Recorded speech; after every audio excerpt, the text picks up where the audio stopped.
ما تيجوا نعمل سباق الخير ونعمل إطعام. أنا ابتديت، اللي هيعمل بعدي يكتب هو هيعمل يوم إيه، وكل واحد يكتب هو هيعمل يوم إيه في رمضان، ونقسم الثواب بينا. فضل الإطعام كبير جدا عند ربنا.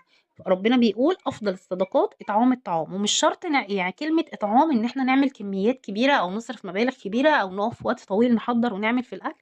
ممكن تزودي على أكلك البسيط العادي اللي بتعمليه لبيتك ولولادك. زودي الكميات شوية وطلعي منه وجبة أو وجبتين أو حتى 3 وجبات. هيبقوا دول اسمهم إطعام. ممكن كمان بدل الأكل تفرقي تمر، ممكن تفرقي عصاير، ممكن تفرقي حاجات كتير جدا بسيطة تعمليها. هتاخدي ثواب إن أنت خرجتي من مالك، طبعا هيترد لك أضعاف. هتاخدي ثواب إن أنت فرحتي حد محتاج. هتاخدي ثواب الإطعام نفسه. يعني بصي كذا ثواب في حاجة بسيطة جدا جدا جدا. مش هتفرق معانا بس هتفرق مع ناس تانية. أنا هنا النهاردة عملت كيلو لحمة، عمل لي 10 ترغيفة من اللي انتوا شايفينهم دول، رز وعيش ولحمة وكام قطعة مخلل كده. عشان